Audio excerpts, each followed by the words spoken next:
नमस्कार, मी दिनकर शिंदे. आपण पाहताय डीएच न्यूज. तुमचं मत माझं मत मध्ये आपलं स्वागत. मित्रांनो, महत्त्वाचा मुद्दा मी आपल्यासमोर घेऊन आलो आणि तो म्हणजे असा की राजकारणामध्ये राजकीय पक्ष आपापल्या विचारसरणीनं काम करतायत. एकमेकांच्या विरोधात प्रतिस्पर्धी म्हणून सुद्धा निवडणुका लढतायत, परंतु त्यांची तत्व, धोरणं आणि उद्देश सुद्धा वेगवेगळे असतात.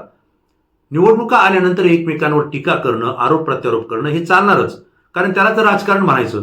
परंतु आजपर्यंत महाराष्ट्राच्या आणि देशाच्या राजकारणामध्ये आणि विशेषतः महाराष्ट्राच्या राजकारणामध्ये राजकीय संस्कृती आणि संस्कार हे त्या ठिकाणी जोपासल्या जात होते, पाळल्या जात होते, हे आपण पाहिलेले. परंतु गेल्या 5-10 वर्षामध्ये राजकारणामध्ये टीका टिप्पणी करणारे अनेक नवे नवे नेते आलेले, ज्यांना आपलं अस्तित्व, आपल्या पाठीमागचं बॅकग्राऊंड काय आणि आपली राजकीय ताकद किती याचाही कदाचित अंदाज नाही, तरी सुद्धा ज्यांनी आपली पूर्ण हयात राजकारणामध्ये घातलेली, राज्याच्या जडणघडणीमध्ये घातलेली, विकास कामांमध्ये घातलेली अशा ज्येष्ठ नेते मंडळीवर सुद्धा टीका आणि आरोप प्रत्यारोप करताना अत्यंत खालची पातळी गाठून ही नेते मंडळी या ठिकाणी टीका करतायत, वक्तव्य करतायत, हे उभ्या महाराष्ट्राने या ठिकाणी पाहिलेले आहे. विशेषतः भारतीय जनता पार्टीमध्ये काही नेते आहेत ज्यांना वाचाळवीर म्हटलं तरी काही हरकत नाही, कारण हे वाचाळवीर विरोधी पक्षांच्या ज्येष्ठ नेत्यांविषयी अत्यंत खालच्या पातळीनं त्या ठिकाणी वक्तव्य करतायत.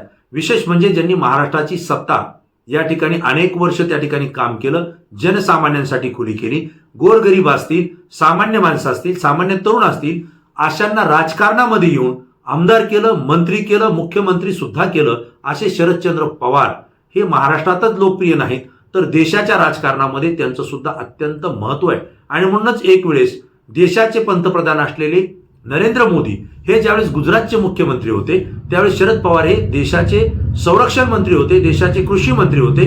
अशा कालावधीमध्ये मुख्यमंत्री असताना नरेंद्र मोदी यांनी शरद पवार यांची अनेक वेळा मदत घेतली होती आणि शरद पवार यांनी सुद्धा मोठ्या मनानं त्यांना गुजरातच्या विकासासाठी मदत केली होती. हे कित्येक वेळा नरेंद्र मोदी यांनी आपल्या भाषणात सांगितलेलं आहे. एवढंच काय, तर मी राजकारणात येताना अनेक निर्णय घेताना शरद पवार यांचं बोट धरून त्या ठिकाणी आलो, असं सुद्धा त्यांनी सांगितलं होतं. आणि बारामती कशी आहे, शरद पवारांच्या बारामतीमध्ये काय काय कामं झालेत हे सुद्धा मला पाहायचंय, असं म्हणत नरेंद्र मोदी पंतप्रधान असताना सुद्धा बारामतीमध्ये आले आणि शरद पवार यांनी केलेली कामं, बारामतीमध्ये झालेला विकास हा सुद्धा त्यांनी पाहून आपली प्रतिक्रिया त्या ठिकाणी योग्य पद्धतीने शरद पवारांचं कौतुक सुद्धा त्यांनी केलं होतं. हा सगळा इतिहास आहे, हे आपल्या सगळ्यांना माहिती आहे. परंतु अशा स्थितीमध्ये देशाचे गृहमंत्री असलेले अमित शहा हे सुद्धा महाराष्ट्रात ज्यावेळेस येतात, शरद पवारांच्या विषयी विधानसभेच्या निवडणुका असो, लोकसभेच्या निवडणुका असो, हे टीका करतात, एकमेकावर आरोप प्रत्यारोप करतात. परंतु ज्यावेळेस निवडणूक संपली त्यावेळेस मात्र मित्रत्वाचे संबंध एकमेकांचे ते जोपासतात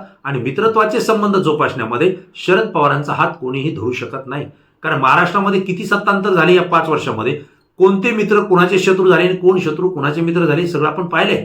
परंतु एवढं सगळ्या घडामोडी घडत असताना, राजकीय पक्ष आणि नेते एकमेकांच्या विरोधात बोलत असताना, शरद पवार यांच्याविषयी मात्र सगळ्याच पक्षातले ज्येष्ठ नेते हे आदरपूर्वक बोलतात, त्यांचा मान सन्मान ठेवतात, हे सुद्धा आपण पाहिलेले आहे.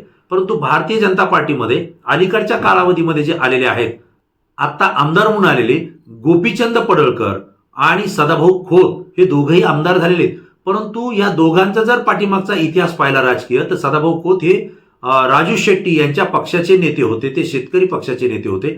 आणि गोपीचंद पडळकर हे सातत्यानं भारतीय जनता पार्टीचे आणि देवेंद्र फडणवीस यांच्या विरोधात बोलणारे नेते होते. एक वेळ तर त्यांनी देवाची शपथ घेऊन असं सांगितलं होतं की मी जरी भारतीय जनता पार्टीकडून उभा राहिलो तरी सुद्धा मला मतदान करू नका, माझ्या कुटुंबानं सुद्धा मला मतदान करायचं नाही. एवढी भारतीय जनता पार्टी ही सामान्य लोकांच्या विरोधातली पार्टी आहे आणि नुकसान करणारी पार्टी आहे, असं सुद्धा त्यांनी एक वेळी सांगितलं होतं.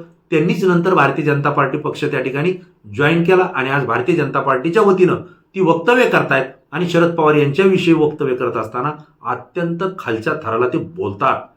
मरकडवाडीमध्ये आता ज्यावेळेस भारतीय जनता पार्टीच्या वतीनं सदाभाऊ खोत आणि गोपीचंद पडळकर यांनी सभा घेतली, त्यावेळेस सदाभाऊ खोत हे सुद्धा इतर शेतकरी नेते आहेत, परंतु त्यांची एक भाषा, मंत्री सुद्धा होते महाराष्ट्राचे, माजी राज्यमंत्री आहेत ते, आता आमदार आहेत, परंतु त्या ठिकाणी बोलताना त्यांनी सुद्धा शरद पवार यांच्या विरोधात अत्यंत खालच्या थराला त्या ठिकाणी भाषा वापरलेली. राहुल गांधी यांच्या विरोधात सुद्धा ते अत्यंत खालच्या थराला जाऊन बोललेले. टीका असावी परंतु ती वैचारिक असावी, समाजाला सुद्धा ती मान्य असावी, अशा पद्धतीची वक्तव्य नेता म्हणून करत असताना, लोकप्रतिनिधी म्हणून करत असताना ती गरजेची असते. परंतु अशा पद्धतीचं वक्तव्य गोपीचंद पडळकर, सदाभाऊ खोत हे शरद पवारांच्या विरोधात आक्रमकपणे बोलत असताना या ठिकाणी राष्ट्रवादी काँग्रेस शरद पवार गटाच्या अनेक नेत्यांनी त्यांच्या विरोधात या ठिकाणी वक्तव्य केलेली आहेत आणि देवेंद्र फडणवीस यांना सुद्धा त्यांनी सांगितलेलं आहे की ही जी भूमिका यांनी व्यक्त केली ही तुमची भूमिका आहे का, आणि जर नसेल तर या दोघांना वेळीच आवरा. विशेष म्हणजे भारतीय जनता पार्टीचे प्रदेशाध्यक्ष चंद्रशेखर बावनकुळे यांनी स्पष्टपणे सांगितलं की गोपीचंद पडळकर जे बोलतात हे आम्हाला मान्य नाहीये, त्यांना आम्ही योग्य समज दिलेली आहे, यापुढे ते बोलणार नाहीयेत. असं जरी म्हटले असले, देवेंद्र फडणवीस यांनी सुद्धा सांगितलं की गोपीचंद पडळकर, सदाभाऊ खोत हे जे बोलले यांच्या बोलण्याला आमचं समर्थन नाहीये. परंतु हे जरी असलं तरी सुद्धा या दोघांनी शरद पवार यांच्या विरोधात बोलणं कमी केलेलं नाहीये. एकेरी शब्दात बोलणं, अर्वाच्य भाषेत बोलणं आणि लोकांना पटणार नाही अशा पद्धतीनं आक्रमकपणे टॉर्चर करणारं बोलणं या दोघांचं सातत्यानं येत आहे. आणि यांना देशाचे गृहमंत्री आणि भारतीय जनता पार्टीचे वरिष्ठ नेते अमित शहा यांनी जबरदस्त अशी चपराक दिलेली आहे. एक प्रकारे भारतीय जनता पार्टीच्या महाराष्ट्रातल्या या वाचाळवीर नेत्यांना अमित शहांनीच चपराक दिली आहे असं म्हटलं तरी काही वावगं ठरणार नाही. कारण 12 डिसेंबर हा शरदचंद्र पवार यांचा वाढदिवस आहे.